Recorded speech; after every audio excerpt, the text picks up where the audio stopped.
Bueno, vamos a iniciar entonces, como ya hay una investigación, vamos a darle rápido a estas diapositivas. Perfecto. Iniciamos. Por aquí aparece esa luminosidad ahí que dijimos que era una mutación, ya lo explicábamos, y también estábamos mencionando todos estos fenómenos que ustedes lo vieron en las temáticas pasadas. Hablamos cuando se duplica el ADN y que a partir del ADN se forma ARN y que el ARN pues existen varios tipos, ¿verdad? Mensajero, transferencia, ribosomal. Y que todo eso tiene que ver con la formación de proteínas. Pero sucede que en este proceso se pueden dar mutaciones, todo ese relajo. ¿Y eso por qué? Porque nada es perfecto. Muchas veces hay cambios que no deberían de darse y es lo que conocemos como mutaciones. Y que muchas veces conduce a errores. Si hay mutaciones, entonces la secuencia que ha sido sintetizada no corresponde exactamente con la original. ¿Se recuerdan ustedes que está la cadena madre y que de ahí se forma una nueva cadena? Entonces, cuando hay mutaciones, la nueva cadena no tiene nada que ver con la original. Es probable que el DNA le reclamara a los hijos, miren, ¿por qué descuidaron eso? Miren, ahora ustedes no se imaginan lo que ahora van a hacer por culpa de ustedes. Bueno, pues es el conflicto que va a tener el ADN con el ARN, ¿verdad? Acuérdense que el ADN manda un mensaje, pero en el camino se le distorsionó por las mutaciones. Entonces, por eso... Una pregunta. Dígame. Yo tengo entendido que hay mutaciones negativas que son desde nacimiento y otras que se desarrollan ya, hablando de personas, ya cuando uno ya nace, pues vaya crece. Por ejemplo, el cáncer se desarrolla en el transcurso de la vida y el síndrome Down, los bebés ya, o sea, ya nacen así. Hay mutaciones positivas que se puedan desarrollar durante la vida de la persona. Mire, vamos a hablar sobre ese tipo de mutaciones, justamente se clasifican, ¿verdad? Y los cánceres no necesariamente todos se forman durante el individuo, hay cánceres que son también hereditarios, ahí dependiendo, ya vamos a hablar, vamos a ver en qué casos. Por supuesto, claro que hay mutaciones que son positivas. Muchos suponen, por ejemplo, que los grandes cerebros, como por ejemplo en el caso de Einstein, o de Hopkins que se acaba de morir, y otros más que hay actualmente, Newton y todos esos, en realidad fueron procesos de alguna mutación y que condujo al desarrollo extraordinario de esos cerebros, ¿verdad? Porque aparecen, esas mutaciones aparecen, no aparecen frecuentes, son con semejante capacidad cerebral, no es tan frecuente, ¿verdad? Se supone que esas son algún tipo de mutaciones, por eso es de que el cerebro de se lo robaron y nadie sabe dónde está, o no sé si pedazos andan por un laboratorio y pedazos en otro, porque los científicos han tratado de investigar cómo funcionaba el cerebro de Albert Einstein, porque eh, demasiada inteligencia para un solo tipo, ¿verdad? Probablemente eso fueron algún tipo de mutación positiva. Más adelante veremos cómo se clasifican las mutaciones y la pregunta que usted ha hecho va a ir viendo que va a ir obteniendo respuesta más clara a medida que vayamos avanzando en la clase. Me perdí acá porque estábamos hablando sobre que la cadena madre, la cadena hija ya no se parece a la cadena madre, ya no pareciera que se originó de ahí, ¿verdad? Entonces, por esa razón, una mutación la podemos definir como cualquier cambio en la secuencia de nucleótidos del ADN. Y puede producirse tanto en células somáticas como en células germinales. Allí el estudiante mencionó también el síndrome de Down. En el caso del síndrome de Down, allí estamos hablando de mutaciones somáticas particularmente, porque ahí tiene que ver con el número de cromosomas. Aquí estamos hablando de mutaciones estrictamente genéticas o moleculares. En realidad hay una gran cantidad de mutaciones y de acuerdo a ello existe una gran cantidad de clasificaciones.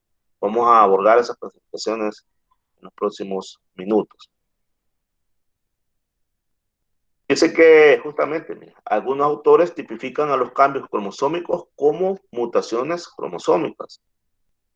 De ahí que mejor conviene separar entre una mutación molecular y una mutación cromosómica. En el caso del síndrome de Down sería una mutación cromosómica. Y en el caso de algún tipo de cáncer es una mutación molecular. Pero como hay un montón de mutaciones, hay otra serie más de clasificaciones. Así es que vamos a empezar hablando de esos diferentes tipos de mutaciones. Vamos a empezar hablando de su clasificación de acuerdo al tipo de células que son afectadas. Y en ese caso vamos a hablar de mutaciones somáticas y mutaciones en línea o en la línea terminal. Veamos el primer caso. En el caso de las mutaciones somáticas, es importante señalar que cuando hablamos de somática, nos estamos refiriendo a todas las células del cuerpo, con excepción de las células sexuales.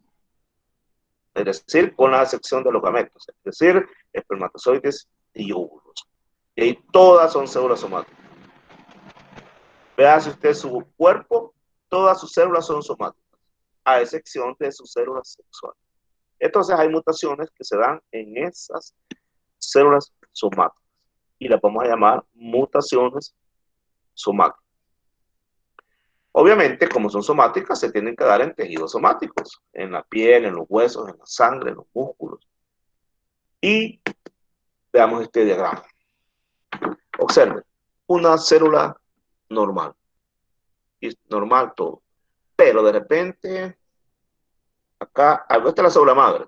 Aquí dice, prácticamente similar a que dijera célula madre normal. Células hijas, tuvo una célula hija acá. Pero esta célula hija se convirtió en célula madre y también dio células hijas normales. Esta sucedió algo acá. Hubo un cambio acá, por alguna razón hubo un cambio acá. Y resulta que una de ellas no sacó ese cambio, pero una de ellas sí sacó ese cambio. Entonces, ese cambio lo heredó esta célula hija. ¿Y qué va a pasar? Como esta está normal, se va a dividir, va a tener células hijas normales. Normal, células hijas normales. Normal, células hijas normales. Anormal. Células hijas anormales. Está bien. La mutación se transmite a sus células hijas. Entonces, acá, de aquí en adelante, todas van a ser anormales. Y proviene de una abuela que era normal. Pero la madre de este, en un momento, por alguna razón, se produjo esta mutación. ¿Cuáles podrían ser las razones cuando la mutación es adquirida? El consumo de tabaco, la exposición a radiaciones, la exposición a productos químicos, etcétera, etcétera, etcétera. Eso podría ser. Y entonces se va desarrollando. Puede conducir a un tumor, a un cáncer, etcétera. La mutación somática puede ocurrir una vez que se ha formado el embrión. Pero hay que tomar en cuenta que las mutaciones somáticas no se transmiten a la descendencia. Las mutaciones somáticas, esas no. Tratemos de comprender qué pasa acá. Un espermatozoide normal se une a un óvulo normal. Se formó un embrión. En ese embrión, en un momento, en una de sus células, se dio una mutación. Como no son células germinales, entonces estamos hablando de células somáticas. Por lo tanto, la mutación la vamos a llamar somática. Y el individuo va creciendo. Digamos que la mutación aparece en este parche que está acá. Podría ser, por ejemplo, tan insignificante como un lunar. Podría ser. O una verruga. O un chumazo de pelos por ahí. Podría ser. Insignificante, no causa ni aspecto estético tal vez. Pero por lo demás no es ningún problema. Entonces, el individuo va a desarrollar gametos, pero ninguno de esos gametos va a llevar la mutación. Quiere decir que cuando estos gametos de este individuo se unan con un óvulo sano, la mutación no se va a dar, porque solamente fue somática, no fue germinal, no tuvo nada que ver con los espermatozoides. Cuidado con malentender, ¿va? Cuando les hablé de un lunar, porque también hay lunares que se heredan. Ese es otro piso, ese es otro billete. ¿Va? ¿Ah? Pero cuando pueden haber lunares que pueden ser producto de una mutación, esos no se heredan. Pero los demás que van de generación en generación, obviamente esos sí se van heredando y esos sí son de otro tipo, van en las células germinales. Bien, entonces, cuando decimos de que no se transmite la descendencia, eso es muy importante aclararlo. Y ahora veamos este otro punto acá. Dado que las mutaciones afectan solo a las células de la línea somática, lo repito, no se transmiten a la siguiente generación. Y veamos este caso muy particular. Alguien fuma, que es maravilla. De repente, de tanto fumar, unos tantos años después, en las células de su pulmón empezaron a sufrir mutaciones y se le convirtió en cáncer del pulmón. El individuo con esta mutación procreó un hijo. El hijo no va a heredar este problema. Podría suceder también que el individuo toma en exceso y o consume azúcar en exceso, no hacer ejercicio, cualquier situación pudo haberse dado y le creó en el páncreas otra mutación y le causó diabetes. Pero este tipo de diabetes no se hereda. La diabetes puede ser hereditaria o no hereditaria. Cuando la mutación es causada de manera somática, entonces no es hereditaria. Así que en resumen, las mutaciones de origen somático no se transmiten a la siguiente generación. Aquí podemos hablar, por ejemplo, del caso del cigarro. ¿Qué sucede con el cigarro? Que el cigarro tiene sustancias que estimulan la producción de mutaciones. Y a su vez, estas células mutadas comienzan a duplicarse y entonces se genera el problema. Porque este tipo de mutaciones puede dar origen a células que tienen una ventaja selectiva. Cuando decimos ventaja selectiva, nos estamos refiriendo que estas células tienen la capacidad de reproducirse en grandes números y entonces al final termina formando los tumores. Así que por si fuma o en su casa fuma alguien, mire lo que sucede. Dejemos de fumar, señores y señoras o señoritas. Dejen de fumar si fuman. Mutaciones producidas en cada célula anualmente si fumas un paquete al día. Si se fuma un paquete al día, al año le puede suceder esto. Puede tener 6 mutaciones en el hígado, 18 en la vejiga, 23 en la boca, 39 en la faringe, 97 en la laringe y 150 en los pulmones. Por lo tanto, fumar puede causar cáncer en el hígado, en la vejiga, en la boca, en la faringe, en la laringe y en los pulmones. Claro, no significa que todas estas mutaciones son cancerígenas, pero con una que haya cancerígena por aquí, ya estuvo que armó la del diablo. ¿Va? Entonces, lo mejor es no fumar. Alguien dice, no, yo conozco a alguien que tiene años de fumar. Espérese, solo es cuestión de tiempo para que el individuo pueda sufrir las consecuencias. Así que si su papá, si sus tíos, si su mamá fuman, o si usted fuma, trate de decirles que ya no lo hagan. Nunca es tarde para dejar de fumar. Y es malísimo fumar, allá lo veo. ¿Algún comentario sobre el cigarro? No, más adelante vamos a hablar sobre eso. Parece que hay quien entró aquí. Ah, muchachos, son las bien tarde. 4 minutos para las 14 horas. qué hora de venir a clase, pero bien, sí vamos. Siempre vamos a hablar ahora de mutaciones, pero en línea germinal. Vea qué sucede en el caso de las mutaciones en la línea germinal. Aquí estamos viendo que se está dando una germinación entre un espermatozoide y un óvulo. Y como aquí ya va la mutación, entonces todo el organismo lleva la mutación. Y sus gametos, la mitad de ellos, llevan la mutación. Por eso es que aparecen celestes y rosados. ¿Por qué la mitad? Porque acuérdense ustedes que pueda suceder que cuando se estén formando los gametos, y hasta ahora ya no deberíamos de abrir la puerta, en serio, ¿verdad? ¿Qué dicen ustedes? Pero bien,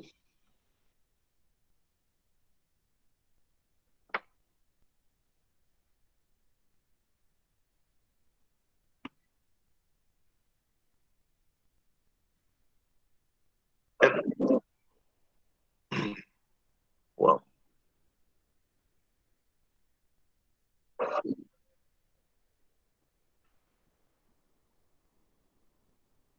Entonces, les decía de que la mitad de los gametos pueden llevar la mutación. ¿Qué significa eso? De que, recuerden ustedes que cuando se están formando los gametos, es posible que los cromosomas, porque como hay cromosomas en los que aparece la mutación y hay cromosomas, es posible que los que no llevan la mutación se vayan para un gameto y los que la lleven para otro. Entonces, digamos que los que la llevan la mutación son rosados y los que no la llevan son celestes. Entonces, no todos sus gametos van a llevar la mutación.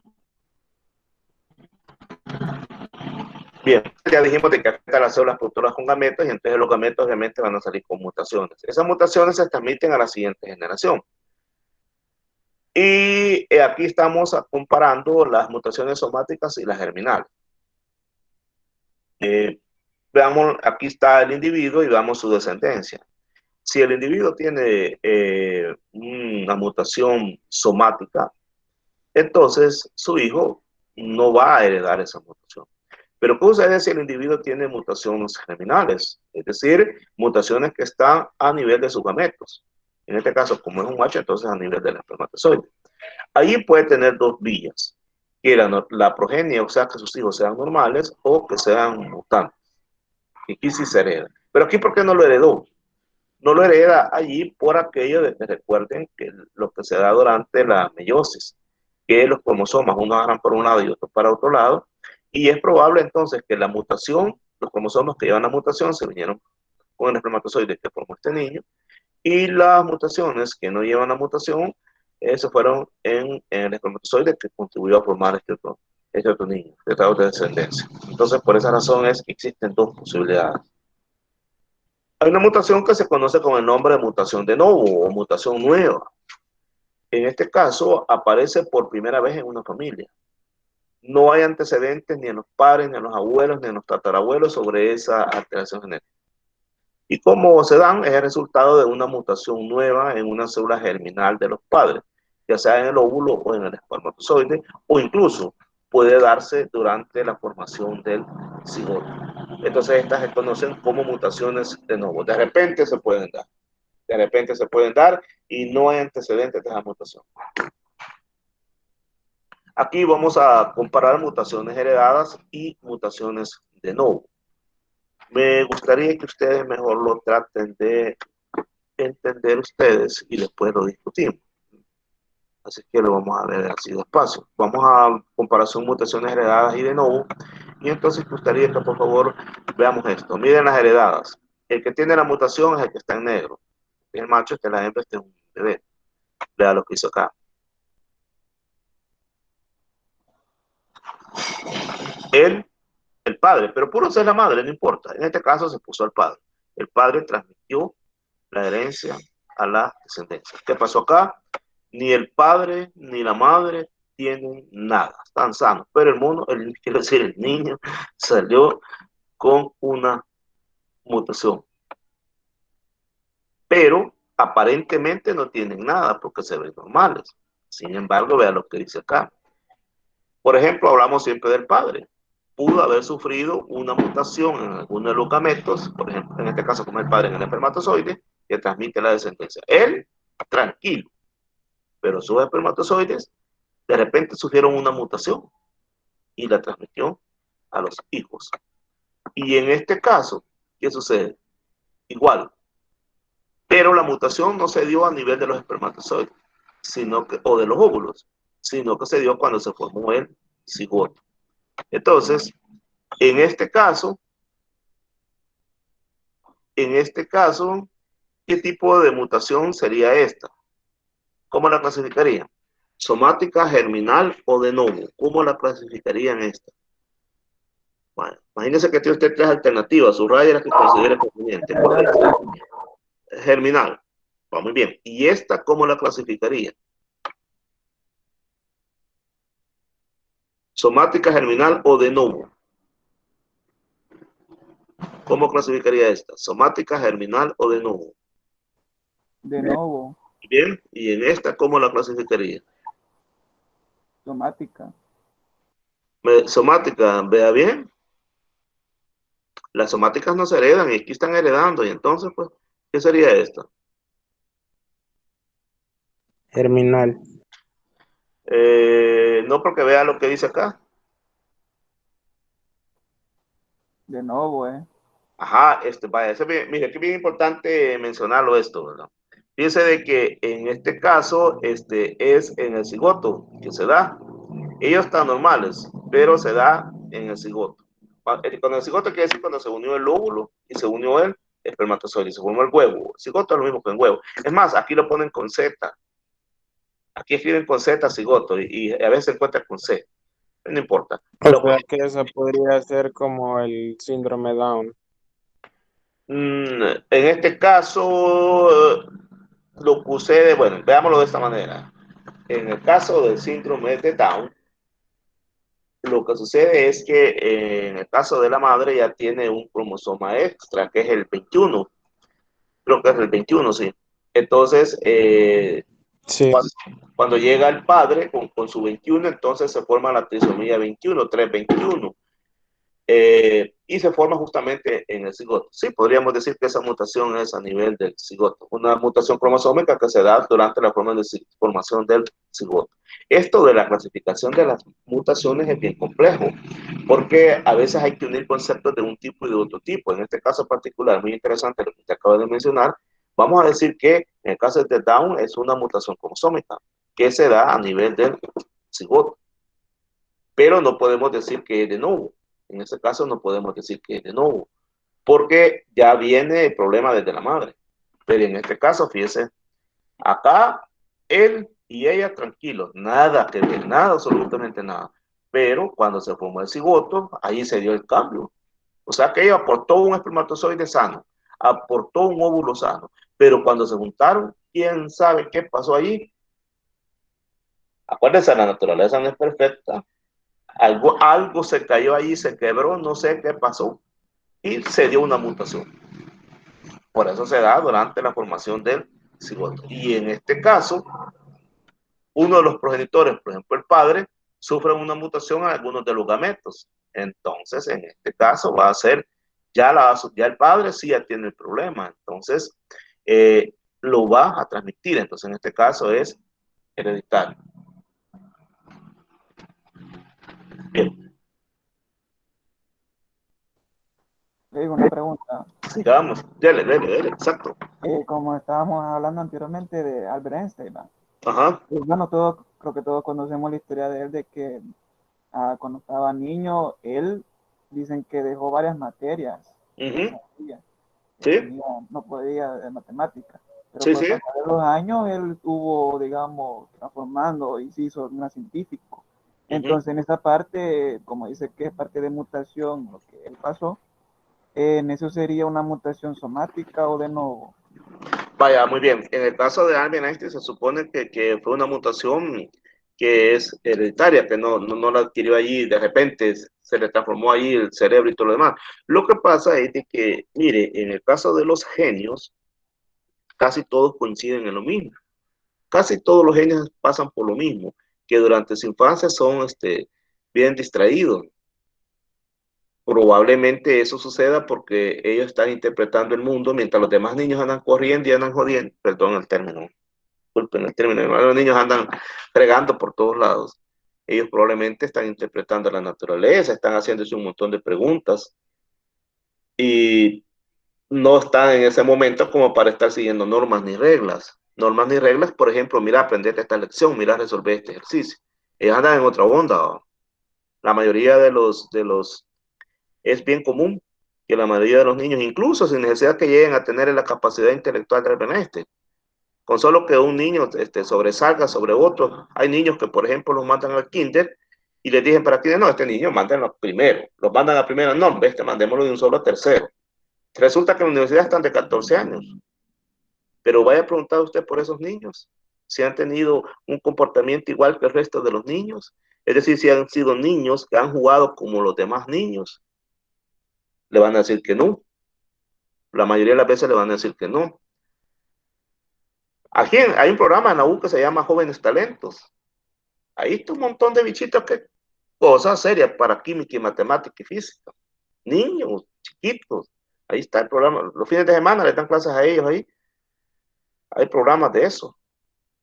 Por supuesto, no llegan a tener las capacidades de tener bienestar, pero sí son niños que sobresalen de los demás, pero la mayoría de ellos no se andan preocupando por, ¿cómo se llama? Por jugar y todo lo demás. Es más, generalmente son niños que tienen una hambre, yo le llamo a eso hambre insaciable de conocer. Yo conozco un niño, por cierto, que es así. Te pregunta y no te deja quieto. Le preocupa más eso que andar jugando. Entonces, en el caso de Einstein, probablemente él se sentaba a lo mejor y se quedaba viendo el mundo. Y mientras más los demás niños llevaban una vida normal. Sí, ahí existe la anécdota que le dijeron que era un gran tarado, que nunca iba a ser un gran, siempre iba a ser un don nadie, algo así. Parece que un profesor, parece que se lo dijo. Y de repente el muchacho, mire cómo brilló, ¿verdad? Entonces, sí, en ese caso son mutaciones que ya vienen, no son, no son somáticas adquiridas en el momento. Bien. Sí, con una pregunta. Sí, dígame. Bueno, creo que relacionado con un poco con ese tema de la inteligencia y eso, y que anteriormente usted estaba hablando de los efectos del tabaco. Este, no sé si usted se ha dado cuenta de que de unos años para ¿Le que escuchó? crean, ¿cómo? Le escuchamos. En Silicon Valley, que es donde, en Estados Unidos, donde crean aparatos tecnológicos, teléfonos y prácticamente ahí está todo lo último en tecnología.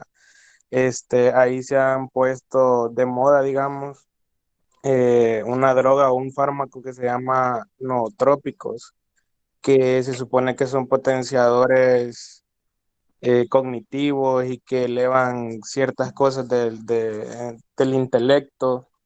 Eso podría tener algún efecto a los hijos de las personas que lo consumen. O sea, yo entiendo que eso es algo como momentáneo, a que ellos lo consumen, porque hasta donde sé es algo de libre venta, lo único que es bien caro. Podría tener algún efecto así como la de las drogas negativas, podría causar algo que el hijo de esas personas salga, no sé, beneficiado, o esa misma persona de tanto consumirlo quede ya como con algo permanente. No sé, es estimulante cerebral del que me está hablando. Eso es un estimulante cerebral, me Sí, imagino. eso. Sí. Vaya, entonces probablemente si se trata de un estimulante cerebral, esos van orientados a la siguiente, mire. Eh, Nosotros en nuestro cerebro, para en tratar de intentar comprender algo, por ejemplo, en este caso usted está estableciendo redes neuronales para tratar de comprender o de entender. Entonces se está uniendo una neurona con otra. Para eso se necesita enzimas. Y mientras más veloz sea el trabajo de la enzima, más rápido usted va a establecer esas conexiones. Probablemente esos estimuladores de los que usted me está hablando llevan ese propósito. Llevan a lo mejor enzimas que ayudan a estimular más al cerebro. Eso lo que podría generar probablemente sea una dependencia, de manera que probablemente a la larga el individuo no va a poder pensar si no está tomando esas cuestiones. Si eso le puede causar alguna mutación y si esa mutación va a ser somática o germinal, eso habría que ver. Y habría que ver también qué tipo de mutación, si es que la provoca. No necesariamente puede ir orientada a, eh, a generar enzimas de acción más rápida de lo que deberían de ser. Eso habría que verlo, ¿verdad? Habría que ver qué dicen ya han de existir estudios sobre eso. Si ese tema, pues usted podría buscar más y busque palabras clave. Puede utilizar ahí, por ejemplo, enzimas, mutación, sobre esa cuestión, incluso algún efecto negativo. Ya han de haber estudios, han de existir sobre los efectos secundarios y lo más seguro, que son efectos secundarios negativos. Téngalo por seguro. Ese tipo de droga lo que genera es dependencia y al final la gente necesita estar usando este tipo de cuestiones porque al final dejan de pensar por sí mismos, pues ya son los estimulantes los que actúan. Eso puede llegar incluso a causar trastornos mentales. No deberían de estar haciendo eso, si lo están haciendo, en los ejércitos lo ocupan, las Fuerzas Armadas sí los ocupan a veces eso para potenciar los procesos cognitivos de las personas, pero es abusar, pues, es abusar y al final pueden generar trastornos inimaginables. Pero eso ya son en el campo médico más que todo. Si eso va a causar mutaciones, habría que ver, ¿verdad? Lo más seguro que sí. Todo lo mire, con gaseosa, ya vamos a hablar más adelante, con una soda que usted esté tomando todos los días, ya va a ver lo que le puede causar. Ya vamos a llegar a eso. Bueno, entonces sí, continuamos. Bueno, Gracias. bueno, entonces si continuamos, entonces, mire qué bonito lo que dice ahí. Léalo.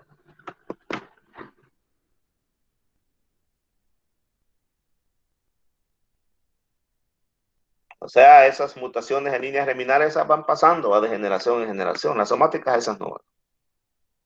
Hay una clasificación de las mutaciones que depende de sus consecuencias morfológicas, letales, deleterias, condicionales, bioquímicas o nutritivas, de pérdida de función y de ganancia de función. Veamos las primeras, las morfológicas de forma, ¿verdad? Y entonces quiere decir que estas alteran la forma del individuo. Son las famosas malformaciones. Hay un montón de malformaciones. Yo acá puse estas. Aquí, mire esta que es más dramática, ¿verdad? Si dijo la India, aceptó. Yo no sé por qué todo en la India se da. Es la India ahí, sí. Mire estos gatos Hano. Ahí le doy una dirección de YouTube si usted lo quiere ver posteriormente. Ahí va a haber un video sobre un gato que murió, por cierto, en el 2014, murió a los 15 años. Estos gatos duran pocos días o pocas horas. Tienen dos cabezas. Pero ese gato jodido duró 14 años. Así que invirtieron miles en él, ¿verdad? Bien cuidadito para que no muriera y murió en el 2014 a los 15 años. Si quiere, en esta dirección que está acá, va a ver a ese gato, pero como un año después creo que le hicieron ese video, murió. Ahí lo va a ver usted, si quiere. Las letales, su nombre lo dice, estas de muerte, va. Entonces no permiten que los individuos puedan sobrevivir y mueren antes de alcanzar la madurez sexual. Entonces quiere decir que no tienen la oportunidad de poder procrearse. Son mutaciones recesivas. ¿Qué quiere decir que son recesivas? Que solo se manifiestan si desgraciadamente se juntan el gen recesivo que lleva la mutación del padre con el gen recesivo que lleva la mutación de la madre. De lo contrario, no se manifiesta. También hay otras que son deleterias. Estas no matan al individuo, pero lo que sí originan es la capacidad del individuo para sobrevivir y también para sobrevivirse. Es decir, aquí el individuo no lo matan, pero que sí, es un individuo que se dificulta vivir. También hay mutaciones condicionales. Condicionales porque tienen que ver con el efecto del medio ambiente. Por ejemplo, aquí tenemos una mosca drosófila y ella sufre una mutación que se llama como mutación Curly. En este caso, las alas son las que se manifiestan. Por ejemplo, las alas se curvan hacia arriba en temperaturas de 20 a 25 grados centígrados, pero no se curvan, o sea, son rectas en temperaturas menores a 18 grados centígrados. Entonces, ¿qué significa? Que allí el ambiente induce a esa mutación, por eso dice condicional, va a depender del ambiente. También hay unas que se conocen como bioquímicas o nutritivas. En este caso, tiene que ver con que afectan alguna función bioquímica. Por ejemplo, la acción de alguna enzima. Probablemente ese estimulante que usted me está diciendo, probablemente esté afectando la función de alguna enzima. Probablemente o están tomando o le están metiendo enzimas al paciente o están estimulando la acción de las enzimas naturales. Habría que ver qué es lo que están haciendo ahí. Si lee el modo de acción de esas sustancias, ahí va a comprender si son enzimas que le están administrando a las personas o son estimulantes enzimáticos. Ahí probablemente lo va a leer. Mutaciones de pérdida de función. Estas, obviamente, como dice pérdida de función, pérdida de función de ¿quién? Del gen. Es decir, el gen tiene una función, pero con esta mutación ese gen ya no cumple esa función. ¿Cuál es la función del gen? Producir proteínas. La idea de los genes es producir proteínas. Si lo afecta una mutación de estas, el gen ya no va a producir esa proteína. También hay otras de ganancia de función. Entonces, en este caso, el gen genera un nuevo fenotipo. Aparte del que se le ha dado, genera un nuevo fenotipo, entonces porque hubo un cambio en el ADN y eso provoca una nueva función en el ADN. Al gen, quiero decir. Las mutaciones también, ya lo sabemos, son naturales o pueden ser de carácter inducido. Las naturales son conocidas también como espontáneas y son las que se dan en las condiciones normales de los individuos y del ambiente. Y son las que representan la base de la evolución. Es decir, estas mutaciones se dan en nosotros y ni cuenta nos damos. Y se van transmitiendo. Y son la base de la evolución. Vea este caso. Se llama Tic-Tac-Click roseae. Observe usted, se han encontrado fósiles de estos individuos que fueron los primeros que abandonaron las aguas y se acercaron a la superficie terrestre. Entonces vea usted, observe que las aletas delanteras le están sirviendo como patas. Y además aquí anda bien tranquilo, al aire libre significa que ya desarrolló pulmones. Entonces estos fueron los que a partir de ellos siguieron sufriendo mutaciones y finalmente a partir de estos aparecieron los anfibios. ¿Quiénes son los anfibios? Las ranas, los sapos, las salamandras, las tepocúas. Las tepocúas no son culebras, son anfibios. Entonces, de estos individuos aparecieron los anfibios. Y si usted se fija, los anfibios no han abandonado del todo el agua. Probablemente usted ha oído hablar de los renacuajos, que están allí en los charcos, a los orillas de los ríos, y que esos renacuajos después se convierten en sapos o en ranas. Anfibia quiere decir... Te escucho. Mencionó la salamandra, ¿verdad? Sí. Yo hace poco estuve viendo un video de que las salamandras pueden controlar su proceso de evolución. O sea, antes de convertirse en salamandras, tienen como una o dos etapas antes, ¿verdad? Que eso es donde permanecen en el agua. Entonces en el video explicaban que al tener uno de esos en estado doméstico, si el animal recibía todos los cuidados adecuados, se permanecía en el agua, pero o sea, si la persona no lo cuidaba adecuadamente, evolucionaba y se iba del agua y se escapaba. ¿Cómo es posible que ellos, o de qué manera controlan ellos esa evolución? Bueno, ahí no es cuestión de evolución, ahí es adaptación. Ya es otra cosa. Realmente tendría que ver yo bien ese video para ver de qué especie se trata, porque lo más seguro es que ahí le hablaron de una especie en particular. Hay un montón de especies de salamandras. Para los que no las conocen, las salamandras son como que si fueran iguanitas. Entonces la gente podrá creer que son iguanas y no lo son. Entonces, lo que sucede es que en cautiverio probablemente el animal prefiere estar en el agua porque se siente más seguro. Porque si usted la tiene en un hogar, el animal sabe que no está en su ambiente natural. Supongo que en el agua se siente más segura. Y en su ambiente natural probablemente en su momento sale del agua para poder encontrar pareja explorar nuevos nichos, o al menos que sea una salamandra que prefiera pasar en el agua. Pero le digo, tendría que ver a cuál especie se refiere. Pero ahí no podemos hablar ya de evolución, sino que ya la evolución ya está dada hasta ese momento. El individuo tiene ya adaptaciones a ciertos ambientes. Por ejemplo, como le decía, en el caso de los renacuajos, que cuando uno está pequeño y va a los ríos, se le imagina que son. Una vez me tocó así, con todo. Antes El Salvador era diferente, ¿no? Y salía uno a los ríos tranquilo y regresaba y no le pasaba nada a uno.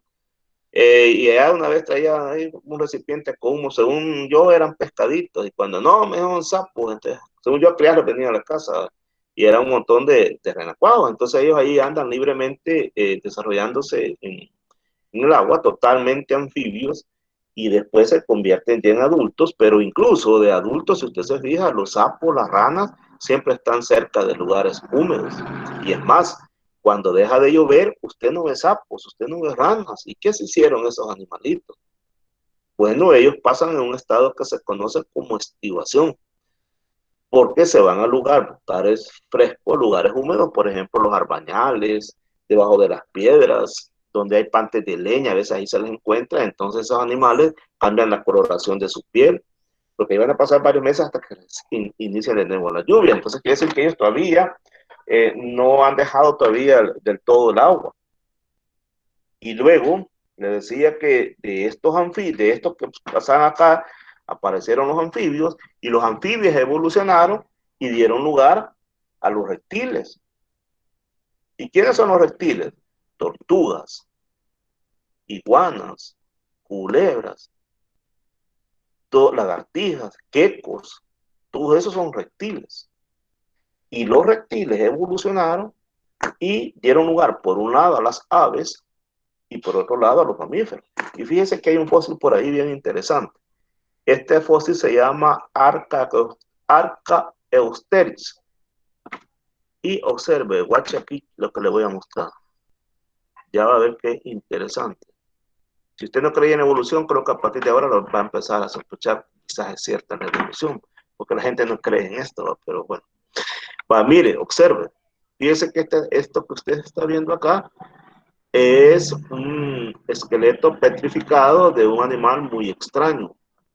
Muy extraño porque observe acá este pico, y entonces acá se extiende todas estas patas, y estas que usted está viendo acá son alas. Y entonces este animal tenía características de reptil y características de ave. Un dibujo artístico sobre Archaeopteryx es este, porque esto que le vemos acá a la cabeza no es que sea un pico como tal, era así, y tenía escamas, y mire la cola como era, y mire sus alas. Este animal existió y aquí está la prueba, al menos que sea el hijo del diablo el que esté aquí petrificado, pero en todo caso esta es la prueba que este animal existió. Esta es una prueba entonces que la naturaleza en algún momento mutó y creó individuos con características de reptil y con características de ave. La pregunta del millón es, ¿y por qué no existen ahora? Probablemente estos individuos no supieron adaptarse a las condiciones medioambientales. Probablemente tenían depredadores que les consumían sus huevos y ellos no lo sabían proteger bien. Probablemente tenían la competencia de otro tipo de organismos que conseguían más rápido la comida, qué sé yo, pero así como aparecieron, así desaparecieron de la faz de la Tierra. Y lo que ahora existimos, mejor dicho, somos mamíferos, porque nosotros somos mamíferos y pertenecemos al reino animal. Así es que si a usted le dicen animal, respóndale igual, animal, porque todos somos animales, todos nosotros. Y nosotros dependemos de los reptiles, y las aves también dependen de los reptiles. Y este experimento no les resultó a la naturaleza, pero quedó este fósil para indicarnos que en un momento la naturaleza lo intentó. Y lo intentó vía mutaciones. Así que estas mutaciones son las que han contribuido a los procesos evolutivos. Bueno, pasemos, sigamos. También hay mutaciones inducidas, que son las que han sido provocadas, son las que nos provocamos nosotros casi a diario, ¿verdad? por agentes exógenos. Y a esos agentes les vamos a llamar agentes mutágenos. Y hay unos que son de tipo físico. Radiaciones ionizantes, por ejemplo, rayos ultravioleta, rayos X, partículas alfa, beta, gamma, que provienen del radio, del uranio, del cobalto. Por eso cuando uno va a un hospital, ahí le dice zona restringida, que es donde están aplicando las radiaciones para la gente que tiene cáncer. Entonces, esas son altamente peligrosas. O cuando uno va también a que le tomen unas placas, rayos X, el que le toma la placa solo está hablando a uno a través de una pared, y esa pared es de plomo, porque a través del plomo nos pasa esta radiación. Entonces, claro, como nosotros nos tomamos rayos X con el tiempo, entonces no hay problema, pero ellos todos los días están tomando estas placas, no pueden estarse exponiendo, por lo tanto están protegidos. Y los rayos ultravioletas son esos rayos que provienen de la atmósfera, que vienen del sol, quise decir, no de la atmósfera, sino que vienen del sol, pero que eventualmente atraviesan la Tierra, sobre todo cuando está dañada la capa de ozono, y sobre todo de las 10 de la mañana a las 2 de la tarde, que son las horas donde más intensidad hay de rayos ultravioleta, principalmente el mediodía. Entonces esas radiaciones también pueden causar tipos de mutaciones. Los choques térmicos, los ultrasonidos de altísima energía y la centrifugación masiva también. También tenemos agentes biológicos provocados por algunos virus y bacterias y otro tipo de organismos. ¿Y cómo es eso? Bueno, ya que está de moda hablar del COVID, mire que no es primera vez que una mutación o que un virus salta de un animal al hombre. Ha existido desde que se tiene ya registro, tenemos 2002, 2004, 2009, 2010, 2020, el COVID-19. Entonces, siempre ¿cómo se llama? Sucedido esto. Esto se da en la naturaleza, pero ¿qué es lo que pasa acá? Se lo explico. Observen, observen. Watchen. Bueno, watchar es lo mismo que inglés, pero entonces aquí tenemos este animal. Veamos mejor a al COVID, porque es en el que estamos. Por ahí están los pangolines, unos animalitos bien bonitos, y entonces de los pangolines pasa a los murciélagos y de los murciélagos pasa al hombre. Los pangolines, probablemente sufrió alguna mutación ahí ese virus que tenía el pangolín, y ese virus ya tuvo la capacidad de infectar a los murciélagos. Y en los murciélagos sufrió otra mutación y ese virus ya tiene la capacidad de afectar al hombre. Entonces, esa es probablemente la historia de cómo los virus llegaron al hombre. En este caso del COVID-19. Es una probable vía. O últimamente se está diciendo de que fue en el laboratorio de Wuhan, en China, de donde se salió el virus. Vaya, es probable que se haya sido. Probablemente, quizás así fue, pero no quiere decir que los chinos lo crearon. El hombre todavía, no digo todavía porque así como van las cosas va a haber un tiempo en el que sí, todavía el hombre no tiene la capacidad de crear cambios a nivel viral. Eso todavía no. Pero de lo que sí tiene capacidad el hombre y mucha capacidad es de recoger estos virus de la naturaleza, llevarlos al laboratorio, analizarlos, no sé con qué fines, no sé con qué propósito, y tenerlos ahí en sus laboratorios. Y los tienen los chinos, los tienen los yanquis, los tienen los rusos, los tienen todas las grandes potencias. Todas las grandes potencias tienen laboratorios donde tienen allí bacterias, hongos, virus, las estudian, no sé para qué, para futuras guerras biológicas, a saber. Probablemente lo que le pasó a los chinitos es que se les escapó, falló algún protocolo de bioseguridad, algún científico salió portando ese virus y no se percataron y lo dispersó al mundo. Es posible, pero que ese virus pasó de los animales al hombre, eso es cierto. Que ahí se les escapó a los chinos en el laboratorio, eso es otro piso.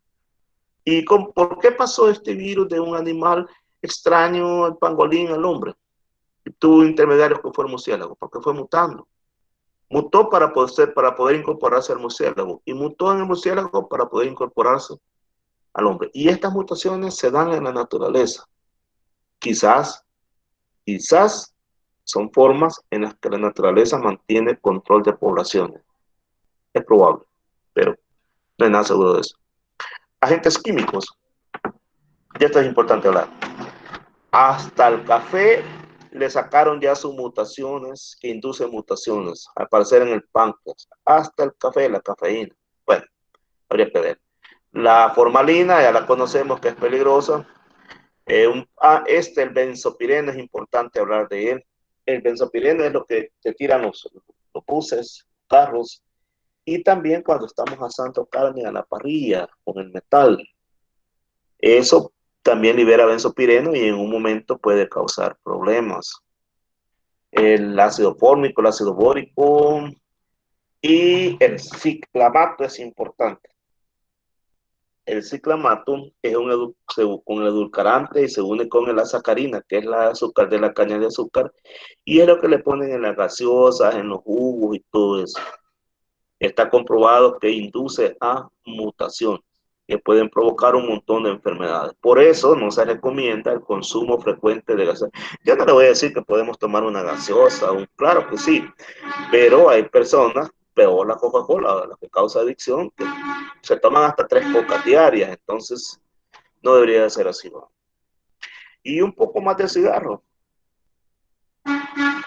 Los cigarros tienen una sustancia que se llama polonio 210 y esa sustancia es altamente radiactiva. Y ese polonio 210, ¿de dónde viene? Viene de los fertilizantes.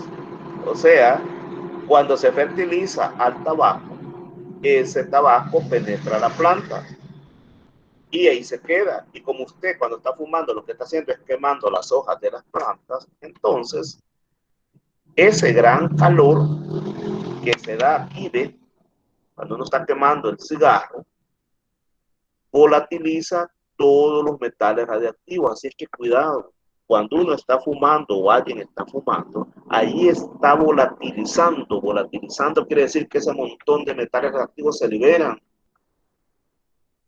Por eso dicen que uno no debe estar cerca de alguien que esté fumando, porque ahí prácticamente se está tragando todos esos metales radiactivos. Y todos esos metales radiactivos son altamente peligrosos.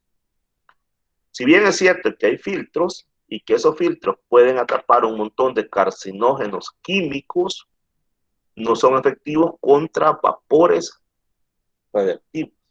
No nos confundamos, los filtros detienen carcinógenos químicos, pero no pueden hacer nada contra los vapores radiactivos. Esos aquí se vienen, esos no pasan aquí por los filtros, aquí se liberan y entonces es un gran problema. Y ahí va el polonio 210 y ese genera la mayoría de mutaciones. Hay niveles de mutaciones, ¿no? Dígame. ¿Usted qué opina de la cannabis, que también eso provoca mutaciones? La cannabis. Bueno, la diferencia de la cannabis con el cigarro es que la cannabis, la marihuana, para el que no lo sepa, la marihuana no lleva tanto rollo. Las hojitas las dan vuelta y las fuman, las ponen a secar y se las fuman y ya. Sin embargo, bueno, estoy hablando de la cannabis que se produce de forma silvestre, porque ahora como la demanda es tanta, que a la cannabis también ya son grandes extensiones en Colombia, en México, en Guatemala, en Honduras. Aquí en pocas las extensiones porque el país es pequeño, ¿va? Pero ya le dan tratamiento con fertilizantes y le aplican productos químicos contra plagas y todo lo demás. Entonces ahí ya estamos cayendo casi en lo mismo que estamos cayendo con el cigarro comercial. Pero aún así hay diferencias, porque los cigarros comerciales llevan mezcladas un montón de sustancias químicas, que esas sustancias químicas llevan el propósito de generar placer cerebral y a la vez dependencia. Por eso ve que las personas que fuman una necesidad obsesiva de fumar. Bueno, ahí en la universidad usted conoce casos de docentes que están buscando dónde fumar ahí porque los demás docentes protestan porque están fumando allá arriba y salen allá abajo a los pasillos a andar fumando y entonces es una necesidad obsesiva porque la gente se vuelve esclava de esas cuestiones, el cerebro se vuelve esclavo y el cerebro no está tranquilo si no fuma. Y en la marihuana pues se da un fenómeno más o menos similar, pero la marihuana no lleva la mezcla de ese montón de sustancias sintéticas que a nivel de la fábrica se le aplican a los cigarros. Por lo tanto, cuando se da la volatilización de las sustancias radiactivas, las que se liberan de la marihuana son mucho menos que las que se liberan del tabaco comercial. Pero les repito que últimamente la marihuana, como ya le están dando un manejo agronómico, y manejo agronómico significa que le meten fertilizantes, que le meten, ¿cómo se llama?, pesticidas. Entonces, obviamente, ya esas hojas de marihuana ya no vienen tan naturales, entre comillas, ¿verdad? No, que ya internamente ya llevan varias sustancias químicas, y entonces, cuando ya se están volatilizando, ya también están liberando sustancias mutantes, agentes mutantes. Probablemente no en la cantidad que se libera un tabaco comercial, pero sí ya están liberando. Bien, entonces nosotros vamos a hablar de mutaciones genéticas moleculares o puntuales, cromosómicas, cariotípicas o genómicas. Las mutaciones génicas resultan de la sustitución de pares de base, y entonces pueden ser de transiciones o de transversiones. ¿Cuándo va a ser transición? Cuando una purina cambia por otra purina, o una pirimidina por otra pirimidina. O también puede ser transversiones. En este caso es una purina con una pirimidina, o una pirimidina por una purina. Acá lo puede ver usted. En este caso es transición, y en este caso es transversión. Transición, purina por purina, pirimidina por pirimidina, y transversión, purina por pirimidina. Y entonces aquí se están formando ya las nuevas cadenas. Si ya se le olvidó, las purinas son adenina y guanina, y las pirimidinas son timina y citosina. También pueden haber casos de pérdida o inserción de nucleótidos. En este caso hay un corrimiento en el orden de la lectura, y este corrimiento, o sea, puede ser por adiciones génicas o por delecciones génicas. Si es por adiciones génicas, su nombre lo dice, está agregando. Entonces, se insertan nucleótidos en la secuencia de un gen. Puede ser de ganancias de uno o hasta más nucleótidos. Por ejemplo, aquí tenemos este cromosoma, aquí tenemos otro, y entonces ve usted que acá quedó corto, de aquí quedó igual, quiero decir, pero se le insertó a este otro. Entonces, que era de esta manera, ahora ya tuvo una adición. Por eso se llama adiciones génicas. Se le agregó, en este caso se le agregó la F y la G. En medio del 4 y el 5 se les ha agregado la F y la G. Por eso se dice adiciones génicas. Y aquí lo estamos viendo también en esta animación. Pueden haber también delecciones génicas. Delección es pérdida de nucleótidos. Aquí es normal, y aquí es supresión. Ya quedó corto, entonces aquí hubo una delección. Pueden haber también mutaciones cromosómicas estructurales. Y en este caso son cambios en la estructura interna, pero a nivel cromosomal. Y de ello podemos hablar de dos tipos. Los que suponen la pérdida o duplicación de segmentos o parte del cromosoma, entonces hablaremos de delección cromosómica o duplicación cromosómica. Vea bien que es pérdida o duplicación. Pero también está el otro grupo que abarca las que suponen variaciones en la distribución de segmentos de los cromosomas. Y entonces podemos hablar de inversiones y podemos hablar de translocaciones. Veamos cada caso. La delección cromosómica. Aquí se perdió el segmento de un cromosoma. Aquí está completo y aquí está como quedó. Entonces, por eso se llama delección. Y aquí está un cariotipo que nos está mostrando mutaciones cromosómicas estructurales. Por ejemplo, en el 16. Y dice delección cariotipo con una delección en uno de los cromosomas en el par 16. Este debería ser igual a este, y sin embargo es más pequeño. Aquí ha sufrido una delección. Y esto ya implica un montón. No sé qué tipo de enfermedad originará esto, pero algún problema tiene que originar. Y luego tenemos la duplicación cromosómica. Obviamente su nombre lo dice, se ha duplicado, ¿verdad? Entonces, por ejemplo, acá DEF se ha duplicado, por eso se le llama duplicación cromosómica. Pueden haber también inversiones. Observe usted que acá esto se aparece invertido. Esto que está acá se fue para acá y esto para acá, entonces por eso se llama inversión. La inversión puede ser paracéntrica o puede ser pericéntrica. Paracéntrica la parte del centro y pericéntrica rodeándolo. Entonces así puede ser la inversión. Y aquí está mostrando ejemplos en un cariotipo también de inversiones en el cromosoma 10. Pueden haber también translocaciones. En este caso, una fracción del cromosoma se desprende y se une a otro cromosoma. Se les hace un pedazo y va a caer al otro cromosoma. Entonces, se le llama translocaciones.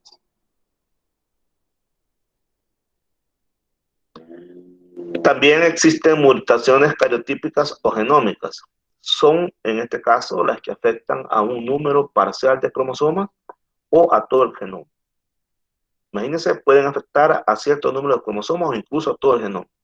Y entonces hablamos de poliploidía, aneuploidía o haploidía. ¿Se recuerda? Ya este poliploidía lo estuvimos hablando en la clase anterior. Los varios genomas, ¿se recuerda? Lo vamos a hablar de nuevo. Es una mutación que consiste en el aumento en el número normal de juegos de cromosomas. Y aquí se recuerda que hablamos de la vez pasada de autopoliploides y alopoliploides. Entonces, en este caso es lo que ha sucedido. Ha aumentado el número normal de juego de cromosomas. También existe la haploidía. En este caso, hay una disminución en el número de juegos de cromosomas. Aquí hay un aumento en la poliploidía y aquí hay una disminución. Existe también la aneuploidía. En este caso, afecta pero solo a un número de ejemplares de un cromosoma o más, pero no afecta a todo el juego cromosoma. Pueden ser monosomías, trisomías y tetrasomías. Aquí está la trisomía, las que han insistido en hablar del síndrome de Down. El síndrome de Down es una trisomía, afecta al cromosoma 21. Y aquí tenemos ejemplos de aneuploidías en humanos, síndrome de Turner, la superhembra, síndrome de Klinefelter. Y aquí está, se recuerda que la vez pasada les hablé del crimen, los crímenes del tipo de Chachuapa. Mire, ve, aquí está trisomía del crimen, síndrome del superhombre. Mire cómo se llama, trisomía del crimen. ¿Qué observa usted acá? En vez de tener una Y, tiene otra Y. Yo le decía la vez pasada que sea ese tipo, y lo más seguro que lo van a hacer, o ya lo hicieron, aunque creo que solo con orden del juez. Me imagino que el juez va a ordenar que le hagan una prueba genética, le van a ir a tomar sangre y van a estudiar a ver cómo es su constitución genética. Es muy posible, no digo que así va a ser, pero es muy posible que el tipo sea YY, o que solo sea de cuestión psicológica o psiquiátrica su problema, ¿no? O puede ser que sea trisomía del crimen. De hecho, en Europa, la mayoría de criminales son super Y o superhombres. Eso es una posibilidad. Y aquí está la síndrome de Down, trisomía 21, Edward, trisomía 18, empatado, la trisomía puede ser en 13 o puede ser en 15, y aquí están los síntomas de cada uno de esos síndromes. Efectos nocivos de las mutaciones, peligrosas en los gametas, y esas pueden ser peligrosas en los cigotos o en las células de un embrión, porque pueden surgir individuos u órganos anómalos. Si afecta a células en continua división, puede surgir un cáncer. Y la mayoría de las mutaciones son letales, pero también pueden producir un montón de enfermedades hereditarias congénitas y también enfermedades crónicas en el adulto. Esto de que se afecta a las células en continua división puede surgir un cáncer es porque alteran los oncogenes o los genes supresores. Voy a explicar esto. Muchas veces nosotros somos portadores de genes que originan cánceres, pero están quietos.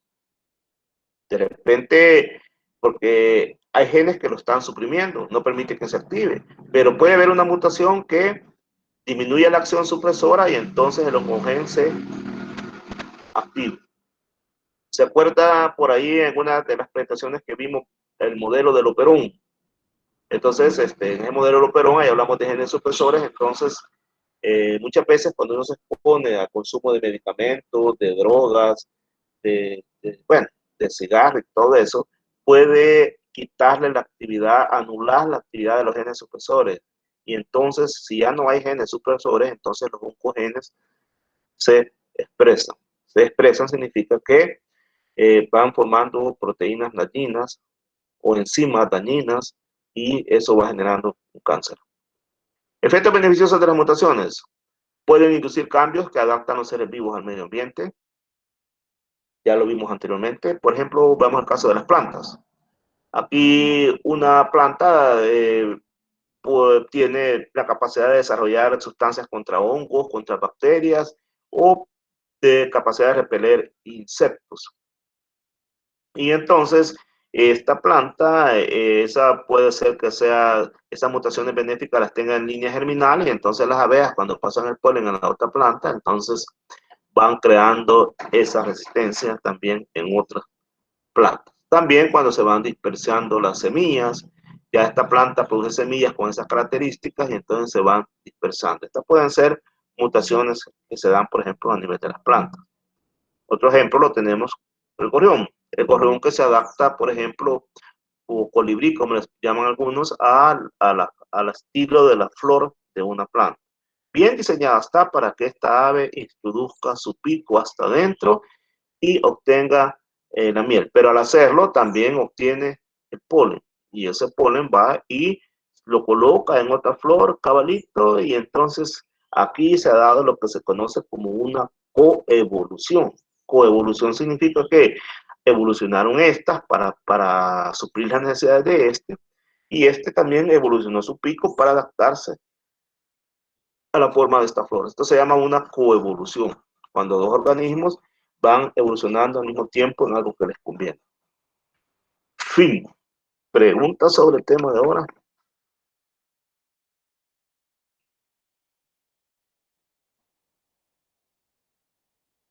¿Preguntas, jóvenes?